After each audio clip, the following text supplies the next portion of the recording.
Iron Man 2.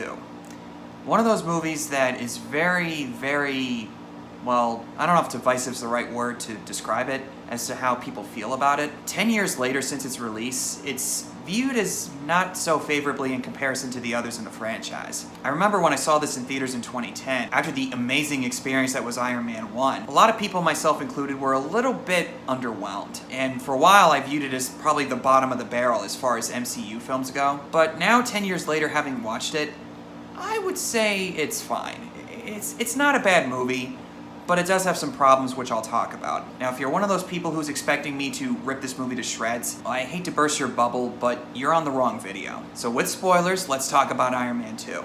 I did a review of the first one about 2 years ago for the 10th anniversary and also leading up to Avengers Infinity War at the time. Now having time to process everything post-Endgame, I decided to go back and watch this movie and see how it holds up in comparison to the others. And to my surprise, I actually don't think it's that bad. Not great necessarily, but it's fine. There's quite a few aspects in this movie that actually add to the overall experience of the MCU, like Tony's relationship with his father, Nick Fury's presence in the movie, Rhodey, played by Don Cheadle in this one, replacing Terrence Howard, also becoming War Machine, and Tony Stark creating a new element for his Iron Man suit, while also overcoming an illness that's been brought upon him by the arc reactor that he's been using this whole time. The concept of each of these plot points I don't think is necessarily a bad idea, but the execution, that's a little bit messy. And Jon Favreau has publicly said that Marvel had a little too much input on the production of this movie, to the point where they were micromanaging almost everything that he was doing, and had all these mandates like putting S.H.I.E.L.D. in there, having Nick Fury make this big reveal that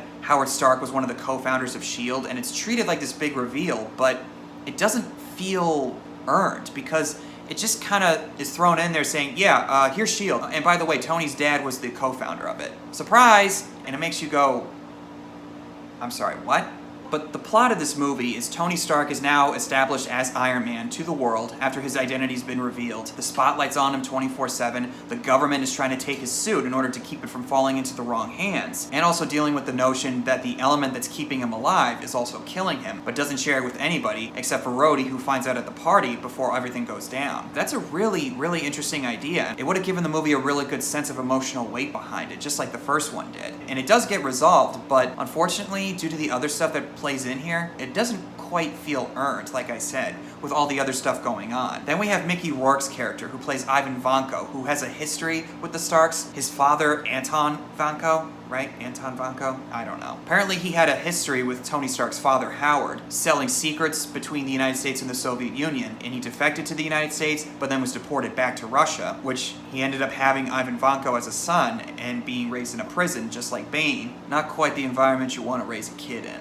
And it leads to Vanko wanting to get revenge on the Starks. Then there's Justin Hammer, played by Sam Rockwell, who clearly has a bit of jealousy towards Tony Stark. He's the head of this big tech company just like Stark is, but Tony's a lot more successful than him, and he wants to be in the spotlight and take out the competition. And therefore he partners with Ivan Vanko to wipe Tony Stark out of the picture for good. Then there's the relationship between Tony and Pepper, and it's honestly kind of obnoxious. In the first one, you had a little bit of a structure with their dialogue. There were some things that they were allowed to improvise on, while other things they had to stick to the formula with in the screenplay. This one, it seemed like they said, just throw everything at the wall and see what sticks, which results in scenes like this. Our stocks have never been higher. Yes, from a managerial standpoint. Well, if it's messy, then let's double back. Let's move on to another. Oh, no. You are not taking down the Barnett Newman and hanging that up. And to be honest, Tony Stark is kind of a douche in this one, and not in a good way. Now, look, let's face it, okay?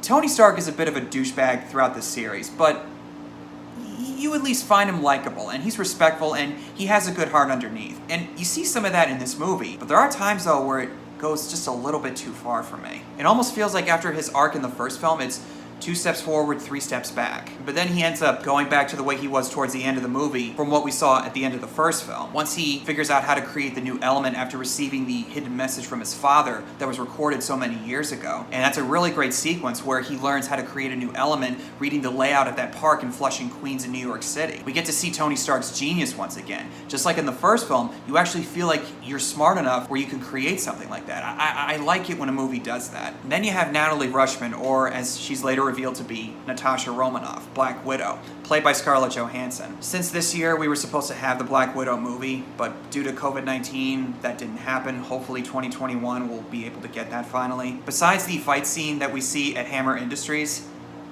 I think Natasha Romanoff in this one isn't really interesting. There's really not much to her. We get little tidbits of information when she's interviewed by Tony Stark. She's bilingual, she knows all these languages, including Latin, and then she's obviously a badass, where she basically decks Happy Hogan in the boxing ring. But we don't really know a whole lot about her. Now, to be fair, I actually think she got much, much better as the series went on. But in this one, she's just kind of there, even though she has a really cool fight scene.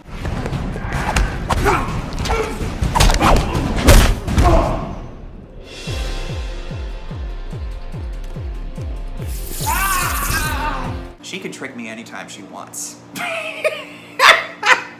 Then there's Don Cheadle, who took over for Terrence Howard as Rhodey, and as he later becomes in the movie, War Machine. I actually prefer Don Cheadle as Rhodey. I mean, not that Terrence Howard did a bad job, but I feel like Don Cheadle is more natural as the character, and I feel like there's more of a chemistry between him and Tony Stark, especially when they're bickering at the dome at the climactic battle. It feels a bit more natural between the two.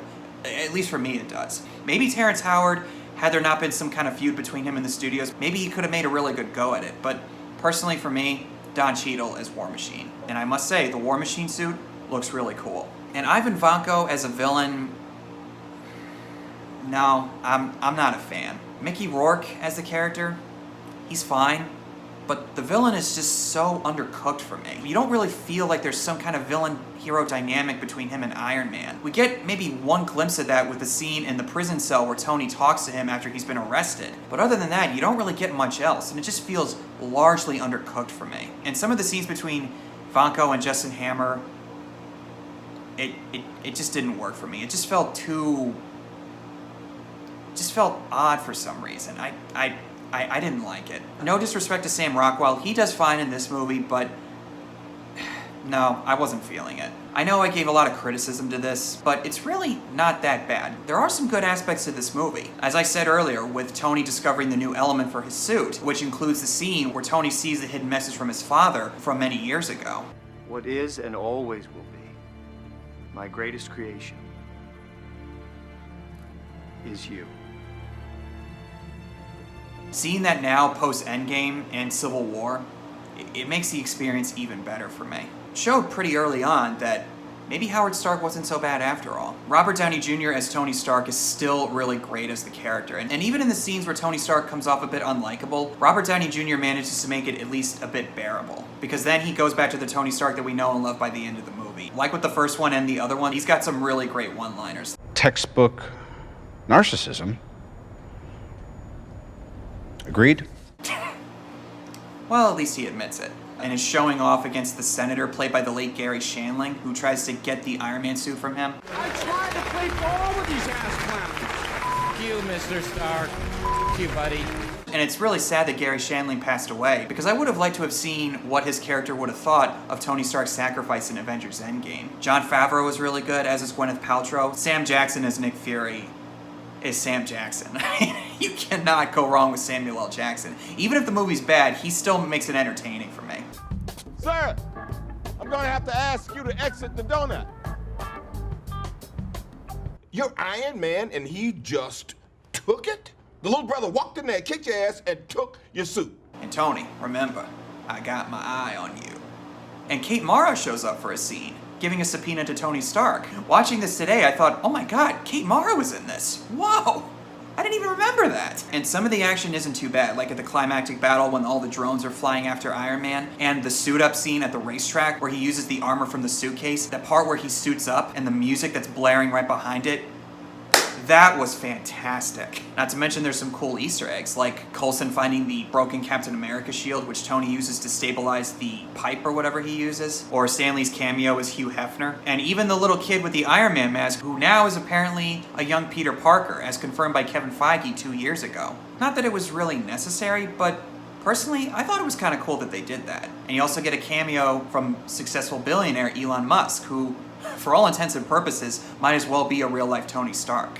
So eventually Iron Man and War Machine end up defeating Vanko, and they stop the drones from causing so much destruction. Hammer's arrested, and they're awarded medals for their bravery. Tony Stark is approved, but not exactly approved for the Avengers Initiative, so he's brought on as a consultant by S.H.I.E.L.D. And then we get a post-credit scene where Coulson heads to New Mexico. Coulson, how's Land of Enchantment? And then we see Mjolnir, which sets up the first Thor movie. So all in all, Iron Man 2, I would say, is not that bad. It's fine. It's got some problems that weigh it down, but when you compare it to all the other weaker films in the MCU, like Thor: The Dark World or The Incredible Hulk, in my opinion at least, it's a lot better than those. And in light of the other installments that followed after it, like Civil War and Endgame, as I said earlier, it made it a whole lot better for me personally. Those are my thoughts on Iron Man 2. What'd you guys think of Iron Man 2? Do you love it, like it, think it's alright, or do you hate it? Whatever the case is, comment below and tell me your thoughts, and I'll see you all very soon.